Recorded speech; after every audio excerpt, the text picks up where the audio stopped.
Okay. So in this particular chapter, that is National Movement 1, we saw how the intellectual members of the Indian community, you know, how they understood that how the Britishers are dominating them. And we also saw the demands of the early nationalists. We saw two different, you know, the methods. We first saw their beliefs, what were their beliefs, what were their objectives, and then we saw their methods. And then yesterday I explained to you all about the two different, you know, the Congress got divided into two different groups. Can anybody tell me which were those groups? Number one? And the moderates and the Very good. Very good. The moderates and the extremists. What was the method of the moderates? What did the moderates wanted to do? They want to solve the issues with the Britishers. If they want to go to England also, they could solve the problems. Yes. So they thought that, you know, they would take or observe this method of having a peaceful settlement with the Britishers, that all their demands they would put up in a particular copy, request the Britishers to accept their demands and wait until the Britishers accept their demands. They even thought that, you know, they would send some of their representatives to England so that they could convince the Britishers, you know, to accept their demands. And they believe that, you know, the Britishers are definitely going to accept the demands. What do you think? What were the demands of the early nationalists? Ma'am, the demands of early nationalists were to allow Indians to go in the administrative reform government. Yes. And ma'am, introduce some reforms for the welfare of everyone in the Indian society. Correct. Reforms for the welfare of all the sections of the Indian societies, and these demands were not, you know, a big demands which the Britishers could not fulfill. So they thought that, you know, the Britishers would definitely accept the demand and will fulfill their grievances. You know, they will understand their grievances. Okay, the beliefs of the early nationalists, that is peaceful, orderly change and a secular approach to the national problems, have acquired special relevance in today's world of violence and communal politics. A moderate approach, this is important, a moderate approach to complex problems of today is perhaps the only viable solution that can heal our world. Do you all agree with this statement? Yes. Yes, ma'am. Yes. Okay. Yeah, I just forgot to discuss about the extremists. What was the method of the extremists? Yesterday I had explained. Ma'am, they were not patient also, and ma'am, they resorted to violence. yes. Okay. So they believe that, you know, instead of waiting for the Britishers to solve our grievances, it is better, you know, that they would go for a revolt. They would force the Britishers to accept their demands, right? Yes. Yeah. So, but then over here, what was the approach of the moderators? That they would solve in a peaceful manner, right? Whatever complex problem it has to be resolved in a peaceful manner. By the beginning of the 20th century, the character of the national movement began to change. New trends appeared, and the leadership of the Congress passed from the hands of the early nationalists to those of the assertive nationalists. Please underline. Okay, so new trends over here. What do we mean by new trends? By the beginning of the 20th century, new trends came in. Who do you think? New trends. Ways. Yeah. Whom they are addressing? New trends. Whom they are addressing? To the extremists. Assertive nationalists. Yes, to the assertive nationalists. That means the extremists. Clear? Yes. So these were ones who were impatient, you know, they did not wanted to wait, or they are also called as the radicals. Please underline the radicals. Extremists are also called as the radicals. So yesterday we studied about the moderates. Yes. Yes. Yes, we studied what was their aim, what were their demands, and how was their approach with the Britishers. So they believed in having a peaceful settlement. They believed in requesting the Britishers to address to their grievances, to fulfill their demands. But now in today's session, we are going to study about the radicals. Okay, this is the new trend, that is the radicals. Okay, now let's see how are the radicals. The transition in the national movement marked the beginning of the second phase of the national movement. It is known as the assertive nationalist phase, which was led by, underline, Bal Gandhar Tilak, Lala Lajpat Rai, Bipin Chandrapal, and Arvindo Ghosh. Okay, so these were the leaders of the radicals team. All right. Ma'am, they are also called as Bal, Lal, and Pal, right? This Bal Bal, Gangadhar Bal. Tilak. Yes, yes, yes. Okay. Can you name some moderators? Who were the leaders of the moderators we studied yesterday? Can anyone tell me that? Like Surendranath Banerjee, Very good. Dadabhai Naoroji, and Very Gopal good. Krishna Gopi. Yes. And here, this is the another group. Okay, the radicals group, that is which is also called as the extremists. And over here, who are the leaders? It is Bal Gangadhar Tilak. You will get an objective question on this. Okay, so please mark it. Lala Lajpat Rai, Bipin Chandrapal, and Arvindo Ghosh. These political beliefs, aims, and methods were very different from those of the early nationalists. Early nationalists means the moderators. Okay, they are referring to the moderators.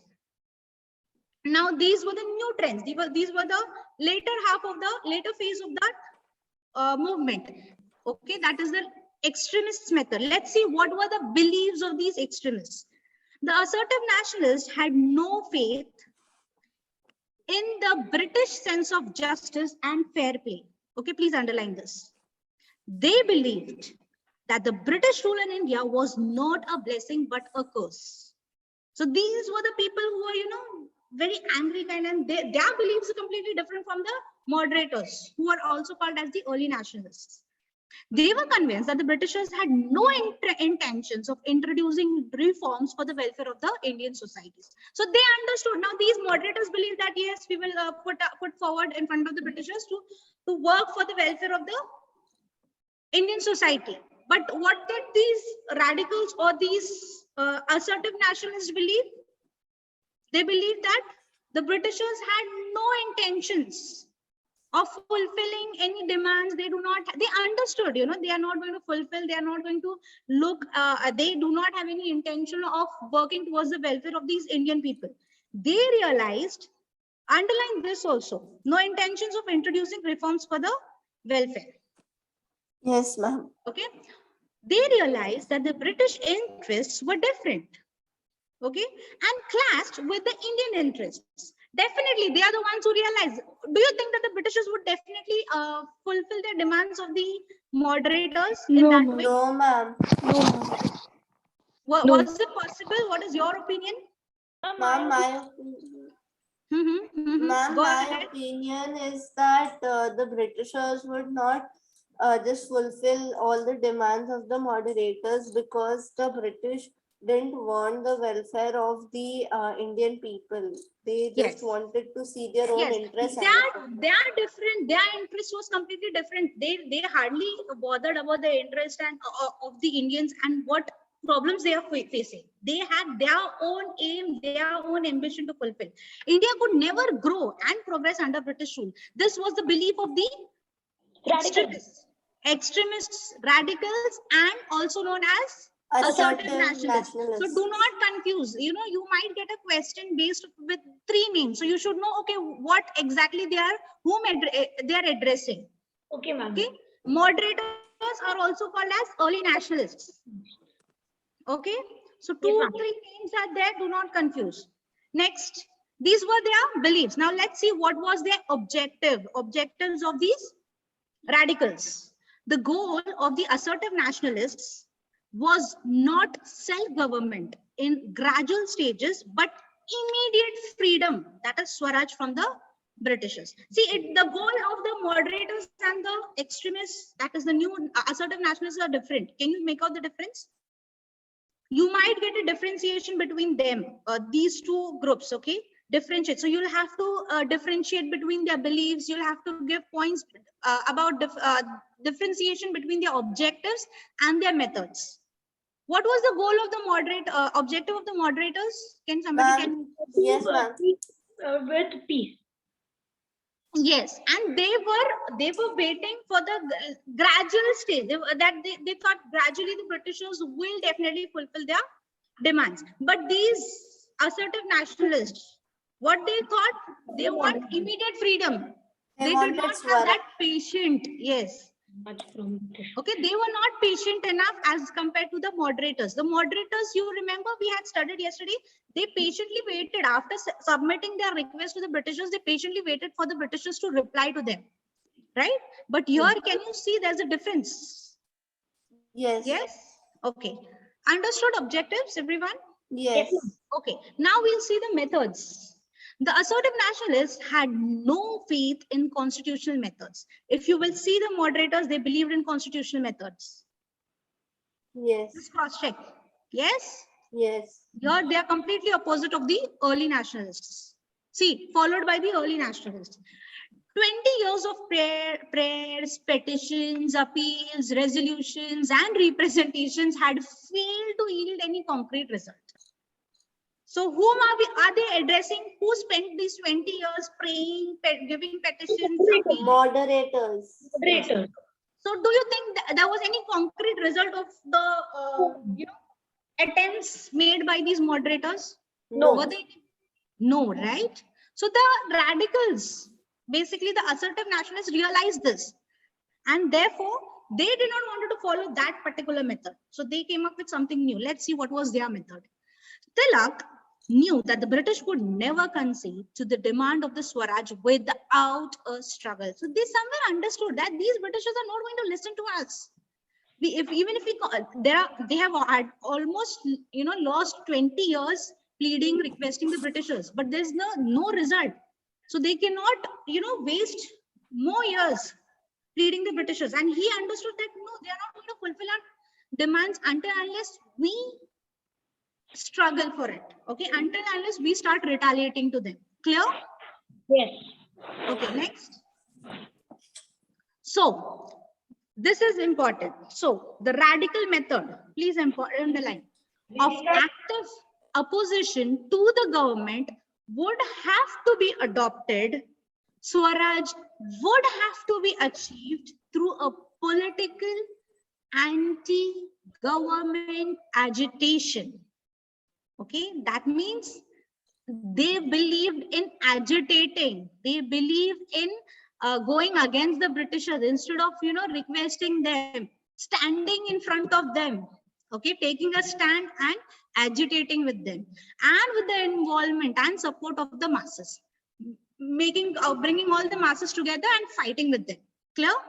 The Congress would have to be transformed from a platform for debates among the westernized Indian intelligentsia into a regiment of British fighters, united, determined, confident, and willing to make sacrifices. So these were all their methods, their all beliefs. Okay, they wanted the all the masses to come together and to fight against the Britishers, against the government. Okay, to agitate with the government instead of just waiting for them to fulfill our demands. Clear? Yes. Okay. Partition of Bengal. This is the most important topic. Please, please. Even this topic which we did, moderators and extremists, you will definitely get a question on based upon this. Please, I would request the entire class to today itself, you all are going to make a differentiation among the moderators and the radicals. Okay. Give headings to each differentiation. Prepare a long answer. Give headings. Okay, this was their beliefs, this were their objectives, these were the methods, and write pointers with subheadings for both. Okay, do it today itself. It is going to help you all even in grade 10 students. Today it will be fresh in your mind. Do it today itself. Okay, because radicals and moderators are very important questions, and so is partition of Bengal. This is very, very important. Please mark it as important. Okay. Are you all ready? Shall I begin? Partition of Bengal? Yes. Okay. The British partitioned Bengal in 1905 in pursuance of their policy of divide and rule. So partition of Bengal. Why did the British partition the Bengal? Because they have the policy of dividing the people and ruling them. Okay, so if you want to rule, you first need to break the unity. That is what is their policy. So after the partition in 1904, the assertive nationalists adopted the methods of boycott Swadeshi and national education to achieve the goal of Swaraj. The people Okay, so basically, after the partition, after Bengal was partitioned, what happened? The assertive nationalists. That means I'm talking about the radicals. Okay, what they did? They took up the methods of boycotting. Okay, foreign goods, using only Swadeshi goods, having national education. That means boycotting all British schools, right? So that they achieved their goal of having Swaraj. So these were the methods which they started implementing. The people were asked to boycott all British goods and use only Swadeshi goods. People were also asked, this is not there, but I'll tell you, people were also asked to boycott all government offices. Okay, that means not to work for the Britishers. They were also asked to boycott British schools and use what Indian education system, have an Indian education system instead of going for a Western education, which was brought up by the Britishers. The assertive nationalists also saw through the evil designs of the British in dividing Bengal on communal lines. So what method the Britishers used just to, divide and rule Bengal? They used communal lines. That means this was deliberately done to separate the Hindus from the Muslims and to destroy the unity between them. So there was a partition in Bengal. This seed of hatred, jealousy was put up by the Britishers among these community, among Hindus and Muslims, so that the Hindus and Muslims divide themselves. And once they are divided, it will become easy for the Britishers to rule them. That's the reason, we have this: united we stand and divided we what? We Who will fall. tell me? Very good. Divided we fall. So this is the policy which the Britishers used. Understood? And who understood this policy of the Britishers? It was the assertive nationalists. Okay, they understood that, okay, the Britishers has this plan. All right. So they came up with their plan. What was the plan of these assertive nationalists? Who will tell me? Ma'am, may I tell? Yes, yeah. Ma'am, the plan of these assertive nationalists was that to boycott all British goods, get educated by the Indian education system, not by Western education. Use only Swadeshi, Indian goods, and boycott all the British administrative officers. Yes. Clear? Yes, sir. Now, the British policy of divide and rule had created a gap between Hindu and Muslim communities, and that's the reason Bengal got divided. And this is what they did not underline that also. They deliberately tried to separate Hindus and Muslims and destroy the unity. Okay. Yes, ma'am. And this was the easiest way on religious taking the religious background or religion as the medium to divide was the easiest, simplest way the Britishers had taken. The Britishers used this policy. Clear, everyone? Partition of Yes, Bengal. ma'am. You will definitely get a question to write a short note on partition of Bengal. So it is easier. Can somebody just revise before I go on to the surahs? Yes. Yes, Okay. Vivan. Okay. Can I? Okay, here, go ahead. Vivan, Ma'am. I'll ask you next. Ma'am, the partition of Bengal or the whole thing? Partition of Bengal. Can you just summarize Yes. what we studied? Yes, ma'am. Ma'am, in the partition of Bengal, we learned that the Britishers wanted to divide and rule, so they just did partition of Bengal so that they can break the unity of the Hindus and Muslims. But the assertive nationalists and the radicals, they thought about boycotting all the British goods, using only Swadeshi goods, boycotting all administrative British officers, and using the method of Indian education for the full Swaraj or full independence of India. Correct. Vivan, would you like to add anything? No, ma'am. Okay, I'll give you a chance in the next topic. Okay, next topic you are going to summarize. Pay attention. Okay, Vivan? All right, very good here. I hope everybody understood. Yes, ma'am. Okay, the Surat split. The partition of Bengal briefly brought the early nationalists and the assertive together, assertive nationalists. Okay, so because Bengal was partitioned, these groups, you remember we had seen Congress was divided into two different groups. So after Bengal got partitioned, these groups came together. All right, although their methods, their beliefs, and their objectives were different, but their goal was same. Yes, ma'am. Right? Their method of achieving the goal was different, but both had the same goal to throw away the Britishers, to have freedom, to have Swaraj. Yes. Yes? Yes, ma'am. Okay. The early nationalists supported the radical methods of political agitation, that is through Swadeshi and through boycott. So the early nationalists, that means the moderators understood, okay, that, okay, we have the same goal ultimately. So they also started supporting the assertive nationalists, okay, that means the radicals, to protest against the partition of Bengal. So they came together and they also started using those methods in order to protest against the partition of Bengal. However, the unity between the two groups was short-lived. Definitely, if two people are having two different mindsets, two different opinions, even if they have same goal, they cannot stay for a longer duration. There will definitely be clashes, two different mindset, they won't be able to have, they won't be compatible, right? Cracks between the two wings of the Congress began to appear in the course of the movement against the partition. So they came together thinking that, okay, we will fight because our goal is one, but it was not a longer, it did not work for a longer duration. The early nationalists and their assertive counterparts failed to agree on various aspects of Swadeshi and boycott movement. And in 1907, the Surat session of Congress, okay, at the Surat session of Congress, the early national, this is important, the early nationalist leaders expelled the assertive nationalist leaders from the Congress. Right? Got it?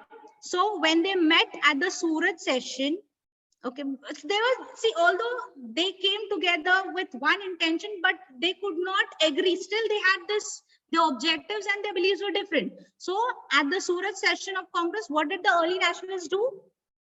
Yes, who will tell me, what did the early nationalists do? Ma'am, they came together.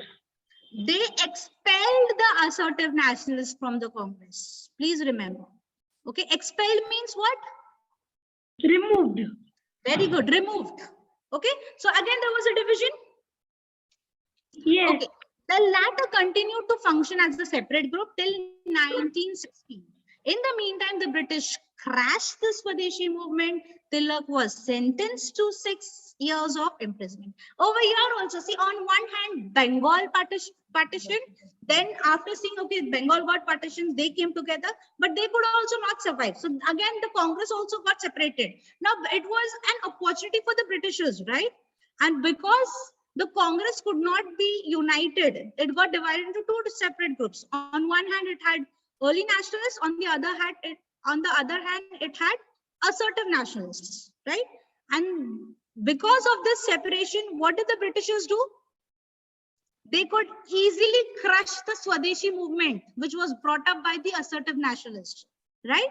Yes. Why the Britishers could see, why the Britishers crushed the Swadeshi movement? Because boycotting this foreign goods and boycotting foreign education would definitely directly create an impact on the revenue, on the source of income of the Britishers.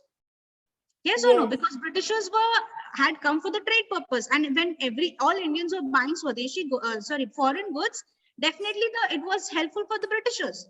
So they crushed the Swadeshi movement, and on top of that, they even imprisoned Tilak.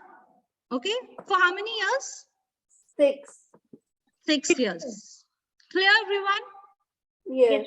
Yes, Vivan, come on, brief, fast. Ma'am, so the partition of Bengal briefly brought the assertives and the early nationalists together. And the early nationalists supported the methods of the radicals, and because the goal of both of them was same, Swadeshi and boycott the British Foreign goods, right? So yes, but Then the unity of the two groups was short-lived. Yes, but the unity of these two groups was short-lived. So what happened at the Surat session of Congress? Ma'am, the early nationalists expelled the assertive nationalists. From where? Expelled from where? Congress, the group of Congress, ma'am. Okay, and then what had happened after that? Congress was formed again into two groups. Okay, then Ma'am, then the British had easily crushed the Swadeshi movement, and Tilak was sentenced to 6 years of imprisonment, ma'am. correct. Got it, everyone? Clear? Okay. This is also important. You will get a, see, this entire chapter is important. Okay. Now, Muslim League, you will definitely get an objective question or a short note on this. Okay. The Muslim League was established in December 1906 under the leadership of Nawab Salimullah Khan in Dhaka, which is now known as Dhaka. Okay. Aga Khan and others also joined the Muslim League. This is very important. Muhammad Ali Jinnah, a prominent Congress leader. Do not forget this name, okay? Muhammad Ali Jinnah. He played a very important role in this Muslim League, okay? A prominent Congress leader. He joined where? The Muslim League in 1930, okay? So basically a Muslim League was formed. Can you just scroll down to the last paragraph? I'll just explain. Okay, so Muslim League, number one, it was established when, children? Ma'am, 1906. Okay, and who was a prominent Congress leader who joined Muslim League? Yes, okay, this is what you have to remember. Now let's see what was the objectives of this Muslim League. What do we mean by this Muslim League? You will get a question. Write the objectives of the Muslim League. Okay, so first, objective to promote the Muslims a feeling of loyalty towards the British government. Okay, they wanted to promote among the Muslims a feeling of loyalty towards the British government. Second objective, to protect and to promote the political rights of all the Muslims. Okay, these were the objectives. And third objective was to prevent feelings and hostility towards other communities. So on one hand, they wanted the Muslims to be given importance to protect their rights, whether it is political or social, to protect their rights. On the other hand, they also wanted to promote a feeling of hostility with the other communities. The league served as a political platform for the upper class Muslims. Okay, so this league was like a political platform for the upper class Muslims. It supported the partition of Bengal. The league demanded, see, why was Bengal partitioned? Tell me that. Who will tell me? Ma'am, Yes. Ma'am, Bengal was partitioned to break the unity of the Hindus and Muslims and the British to divide and rule. Yes. Who was divided? Ma'am, the Muslims were divided. Muslims and the Hindus both were divided, right? Yes. So now during this partition, do you think if there is a division, definitely there will be hatred and definitely they'll have different objectives and aims. So similarly, what did the Muslim League do? They supported the partition of Bengal because they also wanted a division from the Hindu community. Okay, the league demanded special safeguards for the Muslims in government services. So these were the demands of all the Muslims through Muslim League. They had put up these demands. Okay, so the demand was what? They wanted to have a special place for all the Muslims in the government service. Okay, Yes. in the year 1906, it appealed to the Viceroy for separate elect. Underline these. All these are important. Number one, to safeguard the services, to give them government services. Number two, to give them the right to get involved in elections. Okay, this meant that the Muslim voters would elect Muslim representatives. So this right they wanted. Clear? Special election rights. And number three, the introduction of separate electors sounded the death knell of the national unity. It was the first definite step on the road to the partition of India. Earlier, India, how was India? Was it like the map of India? Was it the same as we have today? No, ma'am. No, ma'am. What was? Ma'am, Bangladesh Ma'am, and earlier were Pakistan was part of also a India. part of India. Pakistan was also the part of India. Okay, so this, see this seed of hatred was put up by whom? By the Britishers, and innocent Indians became the victim of that, right? Yes. So India, which was the whole, it impacted over there, and therefore that seed of hatred and jealousy resulted in partition of India into India and Pakistan. Yes. Okay, Yes. clear? What Yes. were the demands? You will tell me what were the demands? Yes. One of the demands of the Muslim League was that the Muslims would elect the Muslim representatives by special electorates. Go ahead, go ahead.